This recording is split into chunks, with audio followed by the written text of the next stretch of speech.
네, 안녕하십니까. 개혁책방입니다. 자, 오늘은 웨스트민스터 소요리 문답 27, 28문답을 가지고 찾아뵙게 되었습니다. 자, 21문답부터 28문답까지가 예수 그리스도의 구속사역에 관한 내용입니다. 기독론에 관한 내용이죠. 자, 27에서 28문답은요, 예수 그리스도의 그 사역 가운데서도 예수 그리스도의 두 가지 상태, 두 가지 지위에 관한 내용을 우리에게 알려주고 있습니다. 먼저 지난 시간에 우리가 살펴보았던 것처럼 예수 그리스도의 직분 세 가지, 선지자, 제사장, 왕, 그리스도의 삼중직에 관해서 우리가 함께 살펴보았죠. 그러면 이제 그리스도의 이 삼중직, 선지자, 제사장, 왕의 이 삼중직을 예수 그리스도께서 어떠한 상태에서 이 직분을 수행하셨냐에 관한 내용이 바로 오늘 내용입니다. 예수님은 선지자, 제사장, 왕의 이 삼중직을 낮아지심과 높아지심의 두 가지 지위에서 수행하셨다라는 내용이 바로 오늘 27에서 28문답을 통해서 우리가 확인할 수 있는데요. 자, 예수 그리스도의 두 가지 상태, 낮아지심과 높아지심의 그 상태, 이 상태에서 바로 예수 그리스도께서 선지자, 제사장, 왕의 직분을 행해 주셨습니다. 웨스트민스터 소요리 문답 23문답은 이렇게 말하죠. 그리스도께서 우리의 구속자로서 무슨 직분을 행하셨습니까? 라고 묻고 답은 이렇습니다.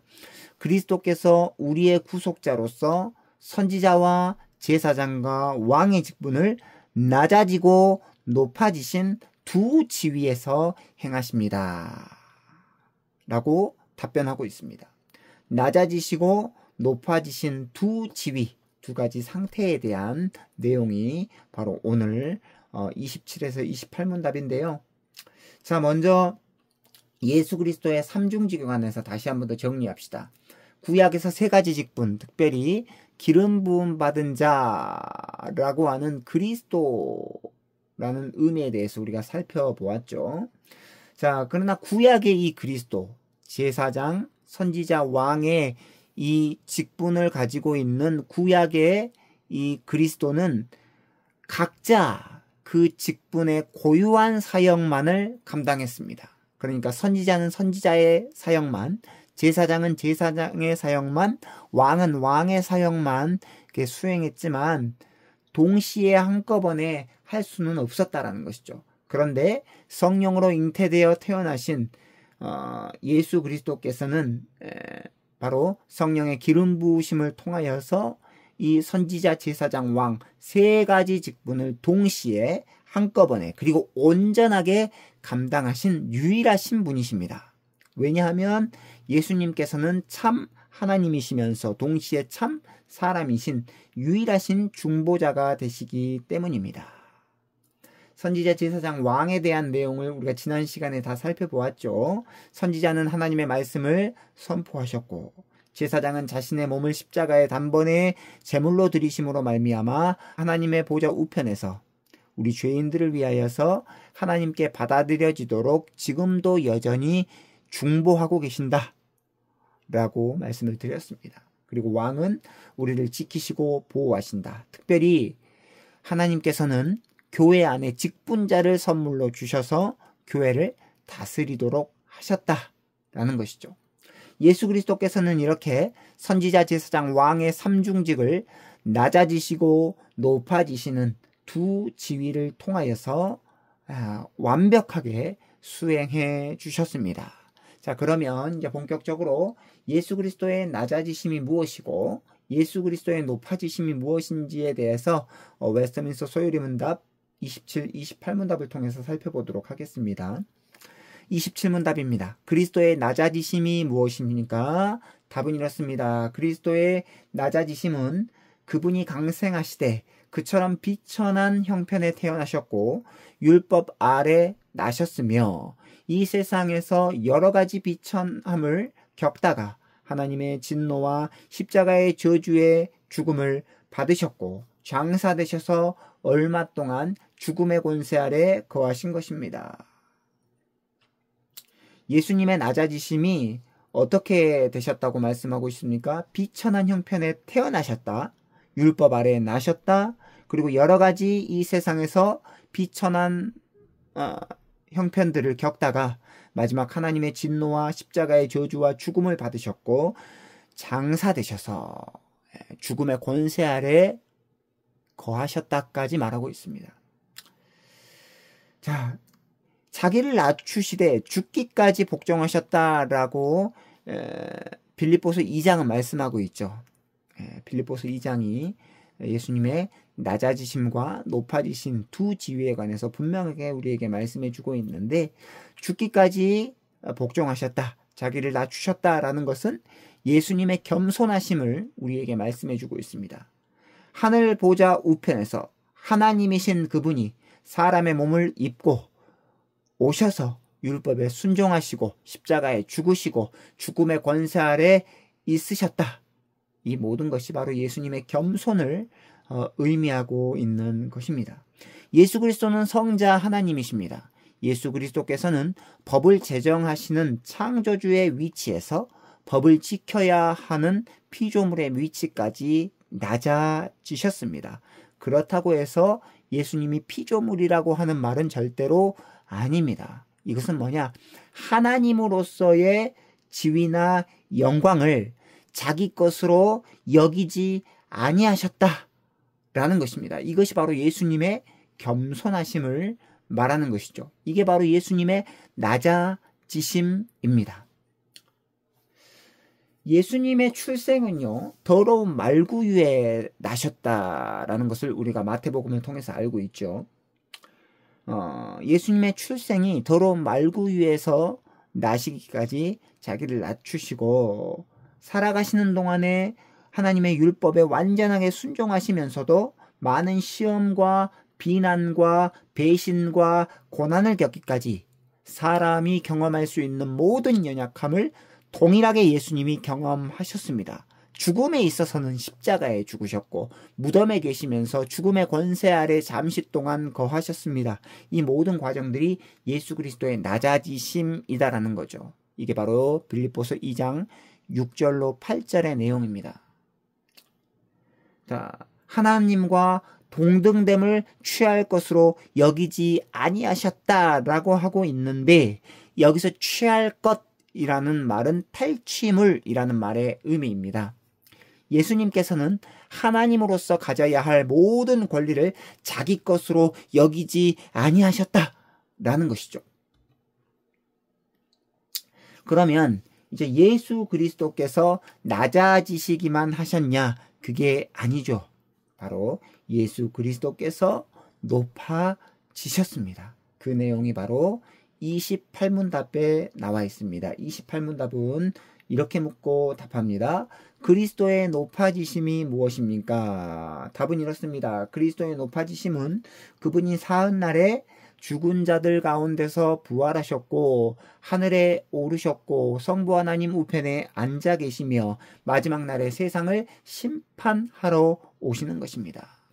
부활하셨고 승천하셨고 하나님 보좌 우편에 앉으셨고 심판하려고 다시 오셨다. 부활, 승천, 하나님 보좌 우편에 앉으심, 다시 오심, 이 네 가지 상태가 바로 예수님의 높아지심을 의미하는 것입니다. 자, 예수 그리스도께서는 하나님의 지위와 신분과 영광을 자기 것으로 여기지 아니하셨고 십자가에 죽기까지 성부 하나님께 순종하셨습니다. 그러자 성부 하나님께서 성자 예수 그리스도를 높여주셨는데, 그 높여주심의 모습이 부활, 승천, 보좌 우편에 앉으심, 그리고 심판하시려고 다시 오심, 재림까지. 부활, 승천, 보좌 우편에 앉으심, 재림, 이 네 가지 모습을 통해서 예수 그리스도의 높아지심을 우리는 확인할 수 있습니다. 자, 그래서 이것도 역시 빌립보서 2장 9절의 말씀에 보면 모든 이름 위에 뛰어난 이름을 주셨다라고 말씀하고 있는데, 이게 바로 예수님의 존재, 예수님의 지위를 높여주셨다라고 하는 말의 의미이죠. 10절에 보면 하늘에 있는 자들과 땅에 있는 자들과 땅 아래 있는 자들이 무릎을 꿇고 주님을 경배했다 라고 이야기를 하고 있는데, 자, 하늘에 있는 자들은 천사들과 주님 안에서 죽은 성도들을 말하고, 땅에 있는 자들은 땅 위에 있는 모든 피조물들을 말하며, 땅 아래에 있는 자들은 지옥의 모든 존재들을 의미합니다. 바로 이들이 무릎을 꿇고 주님을 경배했다라는 것이죠. 자, 예수 그리스도의 높아지심의 상태가 아까 네 가지 상태를 말했죠. 부활, 승천, 하나님의 보좌 우편에 앉으심, 심판하려고 다시 오심. 이 네 가지 상태를 말했는데, 부활과 승천은 과거에 있었던 모습이고, 지금 현재는 하나님 보좌 우편에 앉아 계셔서 우리를 위하여서 중보하고 계십니다. 우리를 위해서 기도하고 계시죠. 그리고 이제 미래에는 심판하시기 위해서 우리 주님이 다시 오실 것입니다. 그래서 부활과 승천은 과거의 모습, 그리고 현재는 하나님 보좌 우편에 앉아 계셔서 우리를 위해서 중보하고 계시는 모습, 그리고 이제 아직 이루어지진 않았지만 미래에 바로 예수님께서 심판하시려고 다시 재림하시는, 다시 오시는 그러한 모습을 우리가 목도하게 될 것입니다. 그래서 이러한 예수 그리스도의 높아지심 앞에서 우리는 스스로 높아지려고 하면 안 됩니다. 교만한 자이죠. 그러나 죄 있는 인생들은요, 어떻습니까? 스스로 높아지려고 하고 있습니다. 큰 문제죠. 하나님께서 높여주셔야 되지 우리 스스로 높아지려고 하면 안 된다라는 것이죠. 그래서 예수 그리스도의 낮아지심의 모습과 높아지심의 모습은 이렇게 8단계로 구분하여서 설명할 수 있습니다. 자, 예수 그리스도께서 낮아지셨다라는 것을 비하라고 하는 것이고, 예수 그리스도께서 높아지셨다, 이거를 승귀라고 하고 있는데, 예수 그리스도께서 낮아지신 모습의 네 가지 사중비하에 대해서 사람이 되셨고, 비천한 형편에서 나셨고, 율법에 복종하셨고, 십자가에 죽기까지 순종하셨다.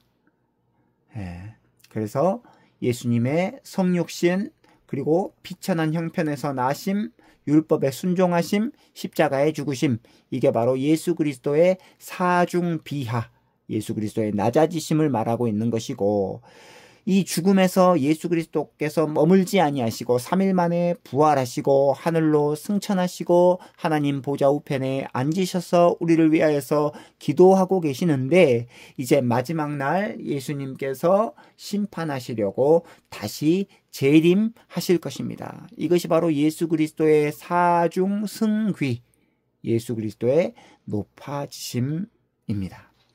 자, 그래서 오늘 말씀을 요약하면요, 27문답, 28문답은 이렇습니다. 27문답, 예수님은 사람이 되시고 십자가에서 죽으시고 무덤에 묻히시기까지 자신을 낮추셨습니다. 이게 바로 예수 그리스도의 비하이고요.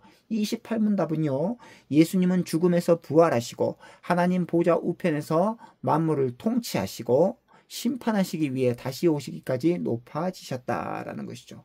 자, 이 내용에 보시면 예수 그리스도의 부활, 그리고 하나님 보좌 우편에 앉으시기 전에 뭐 하셨죠? 하늘로 승천하셨습니다. 승천. 그 다음에 하나님 보좌 우편에 앉으셔서 만물을 통치하시고 우리를 위하여서 기도하고 계십니다. 그리고 마지막 날에 심판하시기 위해서 다시 오십니다. 이게 바로 예수 그리스도의 승귀의 내용이죠. 이 모습 앞에서 우리는 철저하게 스스로를 높이면 안 되고 스스로를 낮춰야 된다.